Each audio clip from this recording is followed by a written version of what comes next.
प्रियायै केशवस्य च कृष्ण भक्ति प्रदे देवी सत्यवत्तयै नमो नमः। परम प्रेममय शिशिल गुरुमुनि, परम करुणामय शिशिल गुरु ठाकुर, परम स्नेहमय शिशिल गुरुदेव तथा रूपानुग गुरुवर्ग सकलेर आकुल चरण कमले अनंत कोटि दंडवत प्रणाम निवेदन करी।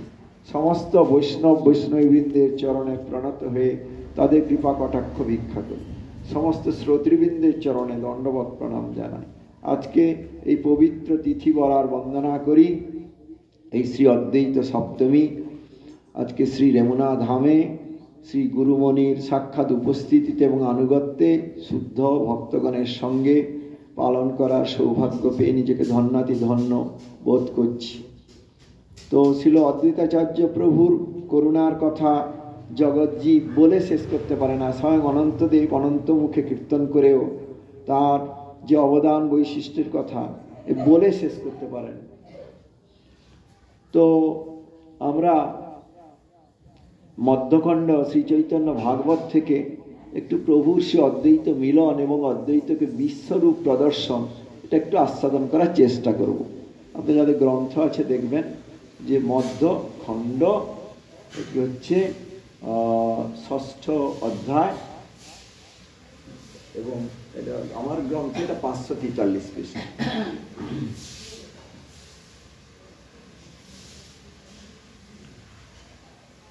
আমরা যখন নবদ্বীপ ধাম পরিক্রমা করি আমরা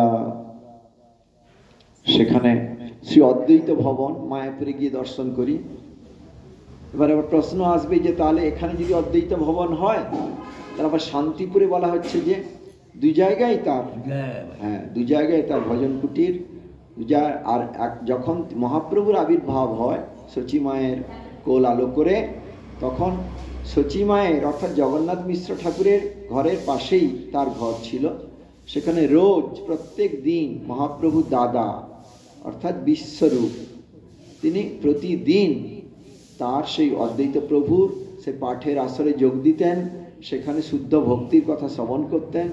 বাড়িতে আসতে চাইতেন না, দেহ গেহ স্মৃতি তার ছিল না। সব সময় অদ্বৈত প্রভুর সঙ্গ, তার কৃপা, তার হরিকথা শ্রবণ বরণ এইটার মধ্যেই তিনি সমাধিস্থ থাকতেন। এবং সেখানে শ্রীকৃষ্ণ চৈতন্য প্রভু এই যখন লীলা করবেন পাশের ঘরেই সেটা অদ্বৈতাচার্য প্রভু বুঝতে পেরেছিলেন। তো যাই হোক অদ্বৈতাচার্য প্রভুর হয়তো এটা ভুল বললাম, যখন মহাপ্রভু আবির্ভাব হচ্ছে তখন তিনি শান্তিপুরে অবস্থান করছেন, সেখানে নৃত্য করছেন। কিন্তু আমি ছোটবেলায় এই কথাটা হয়তো একটু আমার ভুল বলা হয়ে গেছে। কারণ মহাপ্রভু যে আবির্ভাব কীর্তনের সময় আমরা পাই যখন মহাপ্রভু আবির্ভাব হলো তখন শান্তিপুরে অদ্বৈতাচার্য প্রভু আর হরিদাস ঠাকুর নৃত্য করছেন। কেন নাচে কেহ নাহি জানে, মানে এখানে আবির্ভাব হয়েছে মায়াপুর। তারপরে যে জগন্নাথ মিশ্র প্রভুর ঘরের পাশে তিনি এসে সেখানে শুদ্ধ ভক্তিমূলক পাঠ ব্যাখ্যা এসব থাকেন। তখন শিশু নিমাই আর তার দাদা হচ্ছেন বিশ্বরূপ। বিশ্বরূপ তখন রোজ যেতেন, এই কথাটা বলাটাই ঠিক হবে। তো সে বিশ্বরূপ রোজ যেতেন। এবার এমন মশগুল হয়ে যেতেন এই পাঠে হরিকথায়, সেখানে তিনি আর আসতে চাইতেন না, খেতে ভুলে যেতেন। তখন সচিমা বলতেন দাদাকে ডেকে আন। হ্যাঁ, দুপুর গড়িয়ে যায় তখন উনি ন্যাংটা পুটো কে নিমাই দিগম্বর, পরনে কোনো পোশাক নেই, শিশু তো দিগম্বর শিশু, ধুলি ধূসরিত তনু। তিনি গিয়ে পাশের ঘরেই একটা ঘর মানে প্রতিবেশীর ঘর, সেখানে গিয়ে বলছেন দাদা ভোজনে আইস দাদা ডাকয়ে জননী, দাদা খাবি আয় মা ডাকছে। এই তার দর্শন মাত্র সেখানে তার নিত্যসিদ্ধ পার্শ্বদা তো সব আছেন। হ্যাঁ, শ্রী অদ্বৈতাচার্য প্রভু, শিবাস পণ্ডিত ঠাকুর, শ্রী গদাধর পণ্ডিত ঠাকুর সব আছেন। এসব চমকে যাচ্ছে। একই বিদ্যুতের মানে কোটি বিদ্যুৎ বিমর্দি কান্তি, একই অপূর্ব রূপ আমাদের মন প্রাণ হরণ করে নিচ্ছে। এই যে দিগম্বর শিশুটির অঙ্গজ্যোতি, তার এই দিব্য অলক সামান্য রূপ আর তার এই মধু কণ্ঠস্বর। দাদা দুপুর গড়িয়ে যায়, মা ডাকছে খাবিয়া। তারা তখন হরিকথা বলছেন, তো হরিকথা থামিয়ে এই শিশুর দিকে তাকিয়ে আছে, মানে তার দর্শন আর শ্রবণ, তার রূপমাধুরী দর্শন আর তার কণ্ঠ মাধুরী শ্রবণ দিয়ে তারা সমাধিস্থ হয়ে যাচ্ছে।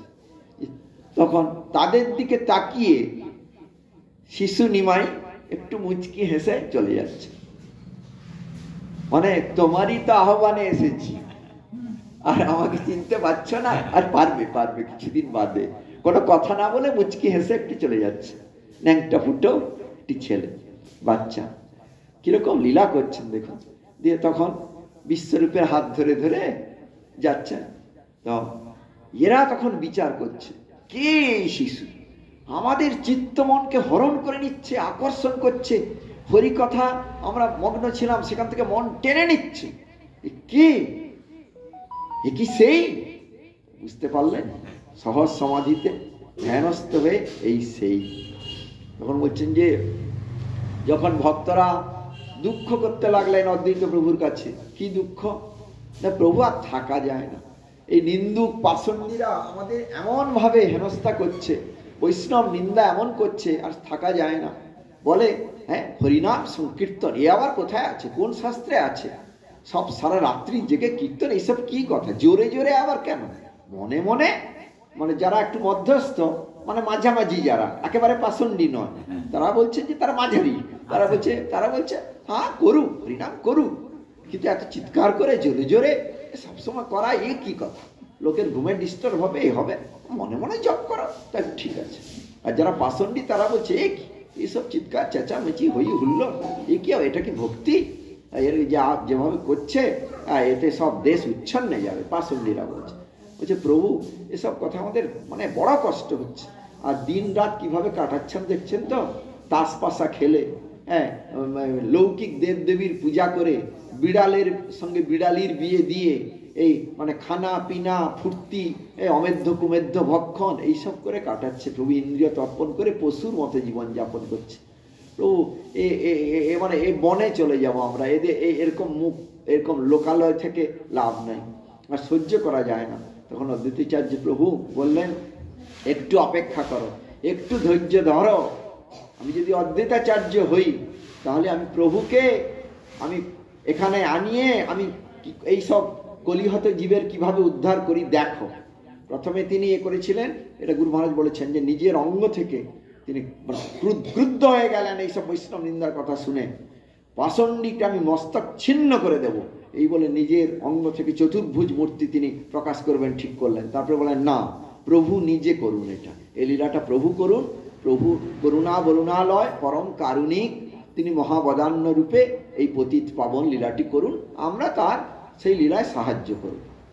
আর আমার কাজ তাকে আনানো, গৌর বুঝতে পেরে গেছেন তিনি যে এসে গেছেন তিনি, আর গৌর আনা ঠাকুর, আর বলছে এটা বিলাবেন যিনি, তিনি গৌর দেওয়া ঠাকুর নিতাই, হ্যাঁ সব বুঝতে পেরে গেলেন। তারা তো ত্রিকালজ্ঞ, আগে কি হয়েছে, এখন কি হচ্ছে, পরে কি হবে, সব দিব্য নেত্র তারা দেখতে পান। এবার তো এরকম চললো, চলার পরে হ্যাঁ দেখুন এখানে অনেক শিক্ষার আছে।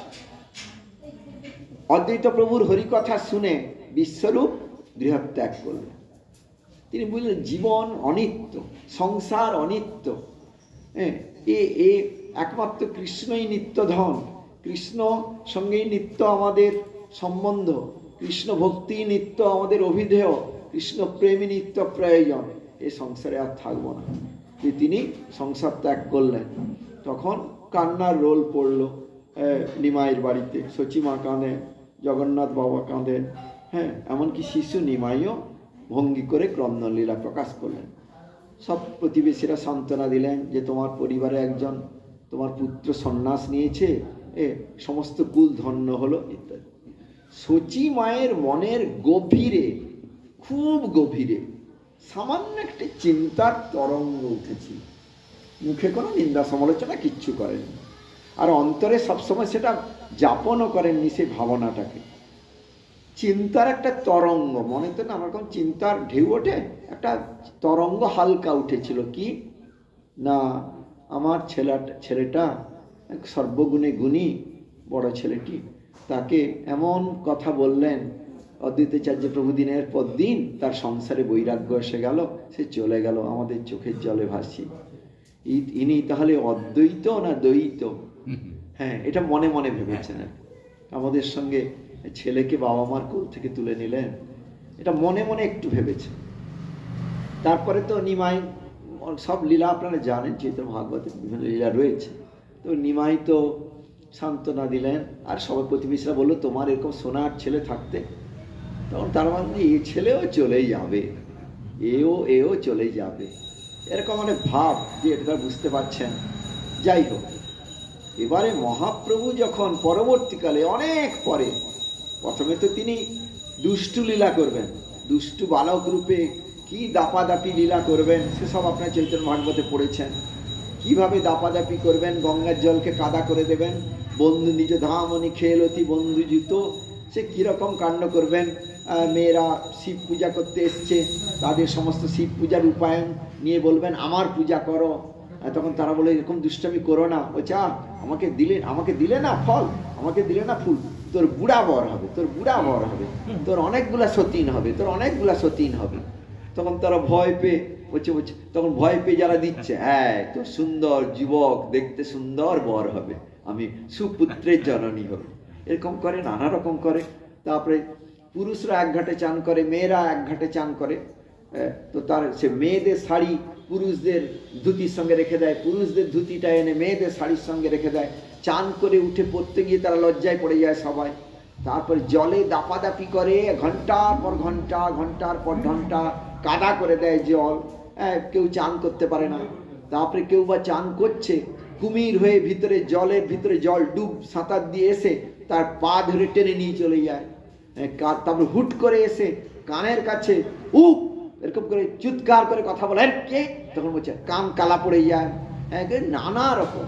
তারপরে কখনো বালিকাদের মাথায় সে বীজ দিয়ে দেয়, মানে তাদের চুলের মধ্যে সেসব তুলার বীজের মতো সেসব দিয়ে দেন। হ্যাঁ, সেটা কিসের বীজ গো? সেটা কিসের বীজ? গোল গোল কাঁটার মতো বীজ। আচ্ছা, সে কাঁটার বীজ দিয়ে এরকম দুষ্টামি করে। হ্যাঁ, এরকম দুষ্টামি তো প্রচুর করলো। তারপরে পাণ্ডিত্য লীলা, বাপরে বাপ, নিমাই পণ্ডিত দিন রাত পড়াশোনা, দিন রাত পড়াশোনা। শ্বাস খালি খেতে আসেন বাড়িতে, আর সকালেও পড়ানো।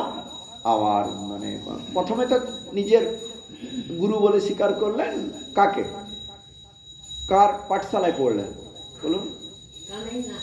আরে না, তিনি যে পড়লেন, পড়াশুনো করলেন, মহাপ্রভু পড়াশোনা যে করলেন, তার গুরু গঙ্গাধর পণ্ডিত না? তার এখানে তার একটু পাঠ করলেন না, জগন্নাথ মিশ্র দিয়ে এলেন, একে পড়ান, বলছে আমি পুত্রের মতো লালন পালন করবো, তাই তো? দিয়ে সেখানে তো পড়াশোনা করে তো অল্প দিনে সব শিখে ফেললেন, বেদ বেদান্ত উপনিষদ সব সর্বশাস্ত্র। এবার নিজে অল্প বয়স, তখন এই 15-16, তাতেই তিনি প্রফেসর হয়ে গেলেন, মানে আচার্য। দিয়ে তখন তিনি অধ্যাপক শিরোমণি, তার কাছে সব ছাত্ররা পড়তে এলো, মানে পড়া হয়ে এবার পড়াচ্ছেন, শিক্ষক। আর এমন পড়ানো, সে কিরকম, সব দেশ বিদেশ সব তার কাছে আসতে লাগলো। তখন তো নবদ্বীপকে অক্সফোর্ড অফ বেঙ্গল বলা হতো, সব দেশ বিদেশ থেকে লোকে আসতো এখানে নবদ্বীপে পড়তে। আর মহাপ্রভু তখন কিরকম উদ্ধত লীলা করছেন, যাকে দেখা হয় তাকে সব ন্যায়ের ফাঁকি জিজ্ঞাসা করেন, পাণ্ডিত্য বিলাস। হ্যাঁ, সেরকম মনে হবে বাইরে, বাবা এ কি, মানে যাকে দেখেন ন্যায়ের ফাঁকি জিজ্ঞেস করে, বলছে এই দেখো আমি এই সূত্র স্থাপন করলাম, এই দেখো এই সূত্রকে আমি খণ্ডন করলাম, এই দেখো সেই সূত্রকে আমি আবার পুনরায় স্থাপন করলাম, এরকম নানা রকম কথা। হ্যাঁ, তখন শিবাস পণ্ডিত একদিন দেখা হয়ে গেল রাস্তায়, বললো বাবা তুমি দেখতে এত সুন্দর, তোমার এত বিদ্যা, তোমার বাবা পরম বৈষ্ণব এবং পরম বিদ্বান, পড়াশোনা তো অনেক হলো, এবার একটু কৃষ্ণ ভজন হয় না, হলে সব দিক দিয়ে মঙ্গল, আর তোমাকে নিয়ে আমাদের বৈষ্ণব সমাজে তাহলে আনন্দের একটা সীমা থাকে না। তখন সেই আর ঔদ্ধত্য লীলা নাই, চরণে পড়ে বলছেন আপনাদের যখন আশীর্বাদ আছে, হবে একদিন, হবে একদিন, সেটা হবে। আর ভক্তদের সেবা করতেন, ভক্তদের কখনো ফুলের সেই ঝুড়িটা